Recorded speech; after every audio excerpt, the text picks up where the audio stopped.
जरा सोचो, एक पेशेवर हत्यारा एक खास काम को अंजाम देने के लिए जानबूझकर दुनिया की सबसे खतरनाक जेल में घुस जाए, लेकिन वो वहां से निकल पाएगा या नहीं ये तो कहानी सुनकर ही पता चलेगा। कहानी की शुरुआत होती है आर्थर बिशप नाम के एक आदमी से जो समुद्र किनारे अपनी बोट में रहता था। एक दिन वो सुबह उठा और कॉफी पीने के बाद बोट से बाहर निकला। तभी उसने बोट में लगे एक बॉम्ब को चालू कर दिया ताकि कोई उसकी बोट चुरा न सके। ये कौन सा तरीका है चोरी रोकने का? फिर वो अपनी बाइक पर एक रेस्टोरेंट में पहुंचा। वहाँ के सब लोग उसे पहले ही जानते थे और वेटर ने उसे समुद्र के पास वाली जगह पर बैठाया। तभी एक लड़की उसके सामने आकर बैठ गई और कहने लगी कि वो काफी समय से उसकी तलाश कर रही है। लड़की ने कहा कि उसका बॉस चाहता है कि बिशप 3 लोगों का खून करे, लेकिन लगना ऐसा चाहिए कि उनकी मौत सिर्फ एक हादसा था। वो जानती थी कि ये काम बिशप के लिए मुश्किल नहीं, क्योंकि वो इस खेल का पुराना खिलाड़ी है। लड़की ने उसे धमकी दी कि अगर उसने हाँ नहीं की तो वो पुलिस को खबर कर देगी। वो सबको खबर कर देगी कि बिशप जिंदा है, क्योंकि पिछली बार वो अपनी मौत का नाटक करके पुलिस से बच निकला था।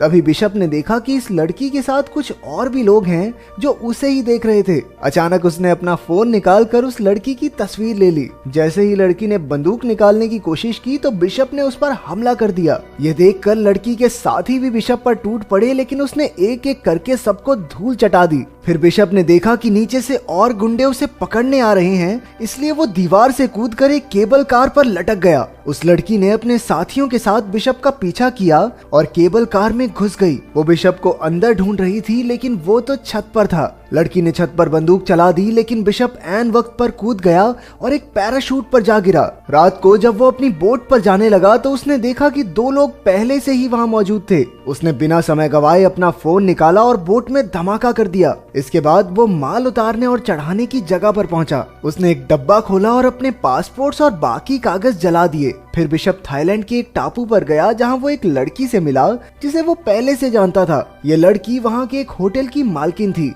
वो उसे एक कमरे में ले गई और बिशप ने एक खुफिया जगह से एक बैग निकाला। उसमें कई सारे फोन्स, हथियार और पासपोर्ट्स थे। उसने तस्वीर वाली लड़की के बारे में कुछ जानकारी निकाली तो पता चला कि असल में ये लड़की क्रेन नाम के एक आदमी के लिए काम करती है। उधर जीना नाम की लड़की होटल की मालकिन से मिली और उससे कुछ दवाइयां मांगी। मालकिन ने उसकी बाजू पर कई घाव देखे, जैसे उसे किसी ने बुरी तरह पीटा हो। मालकिन ने उसकी और मदद करने की कोशिश की, लेकिन जीना ने कहा कि उसे सिर्फ दवाइयां चाहिए और फिर वहां से चली गई। रात को मालकिन ने समंदर में एक बोट देखी जिसमें कोई आदमी एक लड़की को पीट रहा था। उसने तुरंत बिशप के पास जाकर उस लड़की की मदद करने को कहा। बात मानकर बिशप उस बोट पर पहुंचा और कहने लगा, अरे ओह, अगर तू सच्चा मर्द है तो इस लड़की को छोड़ दे। वो लड़की जीना ही थी, लेकिन उस आदमी ने बिशप की एक ना सुनी और अपनी बंदूक निकाल ली। इस गलती के लिए बिशप ने उसकी काफी धुलाई करके उसे मार डाला। इसके बाद उसने मालकिन से कहा कि जीना को लेकर होटल चली जाए। फिर जब उसने बोट की छानबीन की तो उसे जीना का पासपोर्ट और फोन मिला जिसमें बिशप की तस्वीर थी। आखिरकार उसने बोट को धमाके से उड़ा दिया और होटल में वापस आया। उसने जीना से पूछा कि उसकी तस्वीर जीना के फोन में क्या कर रही है। उसने जीना से साफ साफ पूछा कि क्या वो भी क्रेन के लिए काम करती है। जीना ने सहमी हुई आवाज में बताया कि क्रेन उसे धमका रहा है। अब तक जो हुआ वो क्रेन के प्लान का हिस्सा था ताकि जीना बिशप से मिल सके। जीना ने बताया, दरअसल मेरा काम तो सिर्फ इतना है कि मुझे तुमसे मिलकर एक नंबर पर कॉल करना है और फिर मेरा मिशन खत्म। बिशप ने पता लगाया कि जीना अनाथ बच्चों को पालती है जिनकी तस्करी हो रही थी। क्रेन ने जीना को धमकाकर कहा कि अगर वो उसकी बात नहीं मानेगी तो वो उसके बच्चों को मार डालेगा। बिशप ने देखा कि एक बोट टापू की ओर बढ़ रही है जिसमें बहुत से आदमी हैं जो टापू पर नजर रखे हुए थे। बिशप ने जीना से कहा, देखो तुम्हें मेरे साथ दोस्ती बढ़ाने का नाटक करना होगा ताकि क्रेन को शक ना हो। उसने ऐसा ही किया और बिशप ने इस सब में उसे घसीटने के लिए उससे माफी भी मांगी, लेकिन उसके पास इसके सिवा कोई रास्ता नहीं था। बिशप ने बताया कि उसे जानकर खुशी हुई कि वो अनाथ बच्चों को पालती है,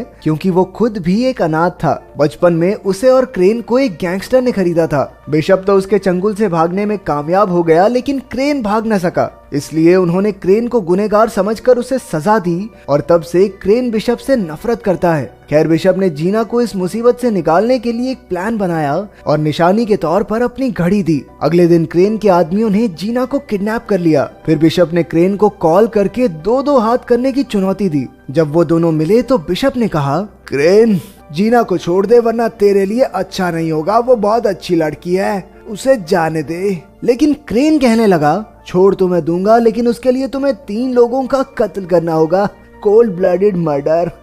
इसमें पहला आदमी है अफ्रीका का एक गुंडा जो दुनिया की सबसे खतरनाक जेल में कैद है। फिर क्रेन ने उसे एक जीपीएस ट्रैकर निगलने को कहा ताकि काम पूरा होने पर उसके आदमी बिशप तक पहुंच सके। जब बिशप ने जीना के जिंदा होने का सबूत मांगा तो क्रेन ने कहा कि हर मिशन पूरा करने के बाद वो जीना से फोन पर बात कर सकता है और तीनों मिशन पूरे हो जाने के बाद जीना रिहा हो जाएगी। अब बिशप ने अपना काम शुरू कर दिया। उसे पता चला कि वो जेल समुद्र के बीचों बीच है जो शार्क से भरा हुआ था और जेल के चारों ओर 100 मीटर लंबे पहाड़ थे, इसलिए उस जेल में घुसना लगभग नामुमकिन था। इसके बाद बिशप ने कुछ गैंगस्टर्स की जानकारी निकाली और एक आदमी चुना जिसके चेहरे पर एक टैटू था। उसने उसी आदमी जैसा हुलिया बनाया और फिर मिशन के लिए जरूरी सामान खरीद लिया। अगले दिन जब वो सड़क पर घूम रहा था तो पुलिस ने उसे गैंगस्टर समझकर गिरफ्तार करके जेल में डाल दिया। जेल में उसने देखा कि उसका शिकार तो हर समय 4-5 लोग साथ लेकर चलता है। उसे एक साथी कैदी ने बताया कि इस आदमी का नाम क्रिल है और उसने लाइबेरिया देश के राष्ट्रपति का खून किया था। अब तक कई कैदी क्रिल को मारने की कोशिश कर चुके थे। जब क्रिल पर फिर से हमला हुआ तो इस बार बिशप ने उसकी जान बचा ली। क्रिल ने उसका शुक्रिया अदा किया और उसे खाने पर बुलाया। जब बिशप उससे मिलने गया तो उसने क्रिल की जान ले ली और सबको लगा कि उसकी मौत जहरीला खाना खाने से हुई है। फिर बिशप ने तुरंत जेल की दीवार में धमाका किया और अपने पूरे शरीर पर ऐसा स्प्रे छिड़का जिससे शार्क्स उसके नजदीक न आए। अंत में उसने जीपीएस कैप्सूल निगला और समुद्र में कूद गया। उधर बोट के कैप्टन के पास मैसेज आया कि बिशप ने काम पूरा कर दिया है। उसकी लोकेशन ढूंढकर क्रेन के आदमियों ने उसे बचा लिया। फिर बिशप ने जीना से फोन पर बात की तो जीना ने बताया कि बिशप के पास अगले आदमी को मारने के लिए सिर्फ 36 घंटे हैं, नहीं तो वो लोग जीना को मार देंगे। अब क्रेन ने उसे दूसरे आदमी की जानकारी भेजी। इस आदमी का नाम एड्रियन है जो कि एक अरबपति था। ये इंसानों की तस्करी का धंधा करता है, लेकिन उस तक पहुंचना बहुत मुश्किल था क्योंकि वो ऑस्ट्रेलिया में एक बिल्डिंग के 58वें माले पर रहता है जहां के सारे दीवार, दरवाजा, खिड़की बुलेट प्रूफ थे। ऊपर से हर जगह सेंसर्स और फिंगरप्रिंट डिवाइस भी लगे थे। अब बिशप इस आदमी के नीचे का घर खरीदने पहुंचा। वहां उसने घर की चाबियां और नक्शे की हूबहू नकल उतार ली। फिर उसने कांच फोड़ने वाले बॉम्ब्स बनाए और साफ सफाई वाले आदमी का भेष बदल कर उस घर में घुस गया। घर की खिड़की से लटक कर वो एड्रियन के घर के स्विमिंग पूल तक पहुंचा और वहां बॉम्ब्स फिट कर दिए। जैसे ही एड्रियन उसमें नहाने आया, बिशप ने धमाका कर दिया और एड्रियन सीधा नीचे गिरकर मारा गया। अब फिर से जीना का कॉल आया, लेकिन इस बार उसने चालाकी से उस बोट का नंबर दिखा दिया जिसमें वो कैद थी। फिर बिशप हेलीकॉप्टर से उस बोट तक जीना को बचाने पहुंचा और कई गुंडों को मार गिराया, लेकिन अफसोस कुछ देर बाद वो पकड़ा गया। फिर क्रेन ने उसे आखिरी चेतावनी देते हुए कहा, इस बार तो माफ कर देता हूँ, लेकिन अगर फिर से ऐसा हुआ तो जीना बेचारी मारी जाएगी और उसकी मौत के जिम्मेदार होगे तुम।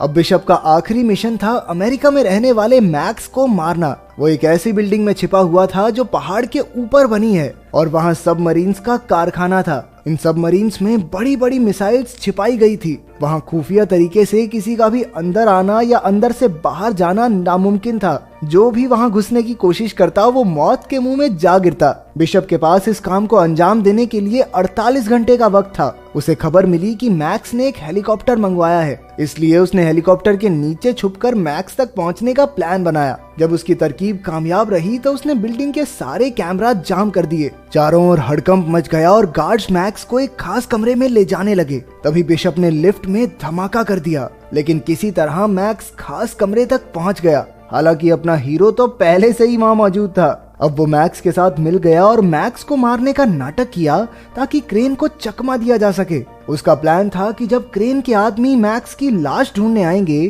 तो क्रेन बोट में अकेला होगा और उस समय उसे खत्म करना कोई बड़ी बात नहीं। उन्होंने प्लान के मुताबिक मैक्स की मौत का नाटक किया और जैसे ही वहां धमाका हुआ, बिशप उसे समंदर से बचाकर एक टापू पर ले आया। फिर बिशप ने क्रेन को कॉल करके कहा, अबे ओ जीना को छोड़ दे। लेकिन क्रेन ने पहले मैक्स की लाश देखने की मांग की। बिशप ने बताया कि लाश उसकी सबमरीन में पड़ी है। इसके बाद क्रेन ने सबमरीन पर मैक्स की लाश देखने के लिए अपने आदमी भेजे। बिशप ने भी उनके लिए हर जगह बॉम्ब्स लगाकर तैयारी कर रखी थी। जैसे ही उसके आदमी वहां पहुंचे, बिशप ने उन्हें गोलियों से भून दिया। उधर क्रेन ने ये सब अपने कैमरा से देख लिया। इसके बाद बिशप क्रेन की बोट पर पहुंचा और सारे गार्ड्स को मार डाला। इसी बीच जीना को भी गोली लग गई। वहीं क्रेन ने बोट में लगे बॉम्ब को एक्टिवेट कर दिया। बिशप ने जल्दी से जीना को छुड़ाया और उसे एक ऐसे डब्बे में पहुंचा दिया जो धमाका होने से पहले ही बोट से अलग हो गया। अब बिशप और क्रेन की जबरदस्त लड़ाई शुरू हो गई। उसने क्रेन को जंजीर से बांध दिया और तभी बोट में धमाका हो गया। जीना तो बच निकली, वहीं मैक्स के आदमियों ने बोट का मलबा बाहर निकाला। कुछ समय बाद जीना अपने बच्चों के साथ थी और उसने देखा कि बिशप उसकी आंखों के सामने खड़ा था। असल में बिशप बोट के स्टील रूम में छिप गया था, जो इमरजेंसी के वक्त काम आता है, और इस तरह वो धमाके में बच निकला। अगर वीडियो पसंद आई तो लाइक कर देना, चैनल को सब्सक्राइब कर देना। मिलते हैं अगली वीडियो में।